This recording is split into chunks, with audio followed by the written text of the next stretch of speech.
வணக்கம் நண்பர்களே, நாம் இன்னைக்கு வந்திருக்கிறது பெங்களூர் அவுட்டர்ல இருக்கக்கூடிய ஒரு அழகான tourist spot for natural lovers. இந்த பிளேஸோட நேமு தொட்ட ஆலத மரா.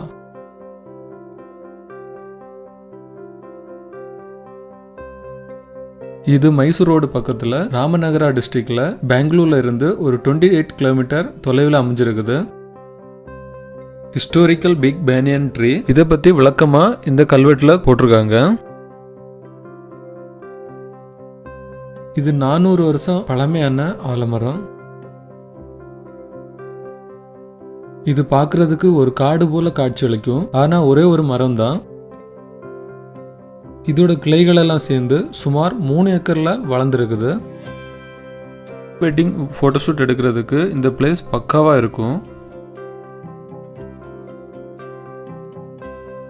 போட்டோ ஷூட் எடுக்கிறவங்களுக்கும் நேச்சர் லவர்ஸுக்கும் குழந்தைகளுக்கும் காதல் ஜோடிகளுக்கும் இது ஒரு பர்ஃபெக்டான வீக்கெண்ட் ஸ்பாட்.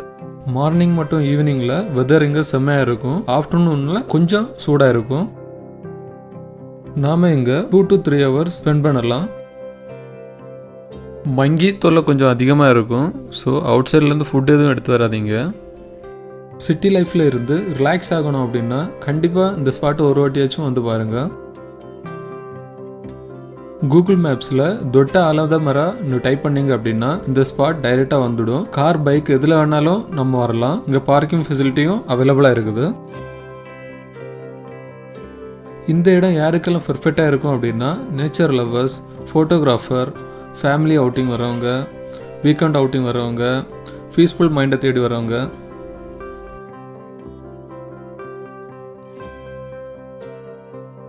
ஆலமரம் நம்ம கலாச்சாரத்தோட ஒரு முக்கிய பாகமாக இருக்குது. மன்னர்கள் காலத்தில் கூட இந்த மரம் இருந்திருக்க வாய்ப்பு இருக்குன்னு சொல்கிறாங்க. இந்த மரத்தோட ஸ்பெஷாலிட்டி என்னென்னா இதோட கிளைகள் எல்லாம் கீழே இறங்கி வேறாகி ஒரு தனித்தனி மரமாக வளர ஆரம்பிக்குது. இதனால தான் இது ஒரு தனி மரம் போல் இல்லாமல் ஒரு காடு போல் காட்சியளிக்குது. இந்த வீடியோ உங்களுக்கு யூஸ்ஃபுல்லாக இருந்துச்சு அப்படின்னா ஒரு லைக் அண்ட் கமெண்ட் பண்ணுங்கள். இந்த மாதிரி இன்ஃபர்மேஷன் வேணும் அப்படின்னா தொடர்ந்து நம்ம சேனலை ஃபாலோ பண்ணுங்கள்.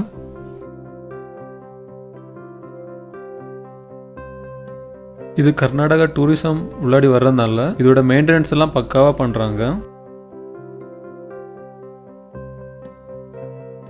இந்த பார்க்கு உள்ளாடியே ரெஸ்ட் ரூம் ஃபெசிலிட்டியும் அவைலபிளாக இருக்குது. நான் இந்த பார்க்குக்கு மத்தியானம் தான் வந்திருந்தேன். நான் வந்தப்போ காதல் ஜோடிகள் தான் அதிகமாக இருந்தாங்க. அப்புறமா ஒரு 2-3 o'clock அப்புறமா 1 by 1 ஃபேமிலிஸ் எல்லாம் வர ஆரம்பிச்சிட்டாங்க. நிறைய பேர் கிட்ஸ் எல்லாம் கூட்டு வந்திருந்தாங்க.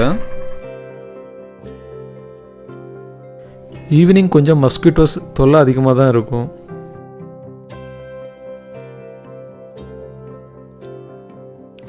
இந்த டூரிஸ்ட் பிளேஸுக்கு என்ட்ரி ஃபீஸ் கிடையாது.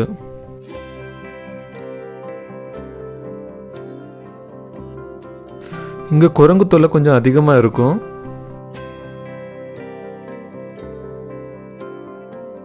ஈவினிங் 6 o'clock இந்த பார்க்கை க்ளோஸ் பண்ணிடுவாங்க. இந்த பெரிய கிளைகளுக்கு அடியில் நடக்கிறது வேறொரு உலகத்துக்குள்ளாடி நடக்கிற மாதிரி ஃபீல் ஆகுது. இது இந்தியாவில் இருக்கக்கூடிய 6வது பெரிய ஆலமரம்.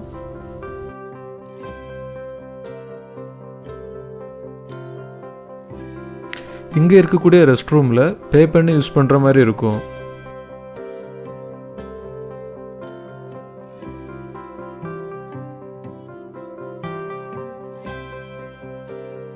இந்த பார்க்கோட நடுவில் ஒரு அழகான முனீஸ்வர் டெம்பிள் அமைஞ்சிருக்குது.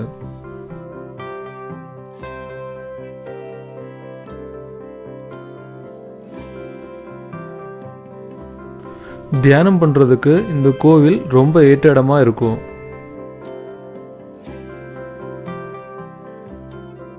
இந்த பார்க்கோட நடுவில் இந்த கோவில் அமைஞ்சிருக்கிறதுனால இங்கே ரொம்ப அமைதியாக தான் இருக்கும் எப்போவுமே.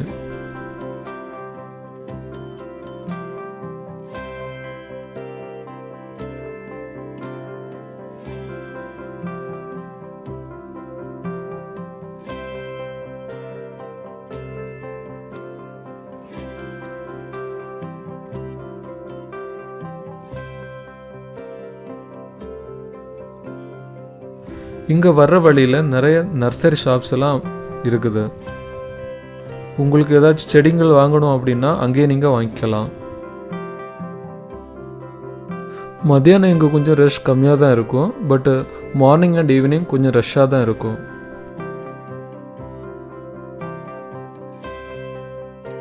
ஃப்ரெண்ட்ஸ் இல்லைன்னா ஃபேமிலி கூட வந்தீங்கன்னா நிம்மதியாக டைம் ஸ்பெண்ட் பண்ணிக்கலாம்.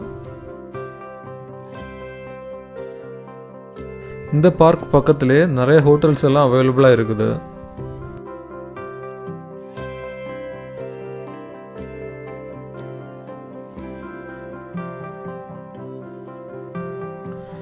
அண்ட் இந்த பார்க்கு பக்கத்துலேயே குதிரை சவாரியும் அவைலபிளாக இருக்குது.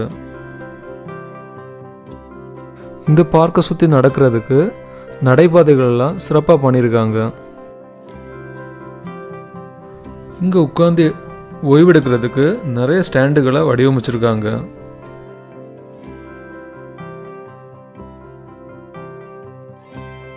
இங்கே வந்துக்கிட்டு பைக் பார்க் பண்ணுறதுக்கு வசதிகள் அதிகமாக இருக்குது. பட் 4 வீலர் பார்க் பண்ணுறதுக்கு கொஞ்சம் சிரமமாக தான் இருக்கும். இது கர்நாடக தோட்டக்கலையினால் பராமரிக்கப்படுகிற மிகப்பெரிய ஆலமரம்.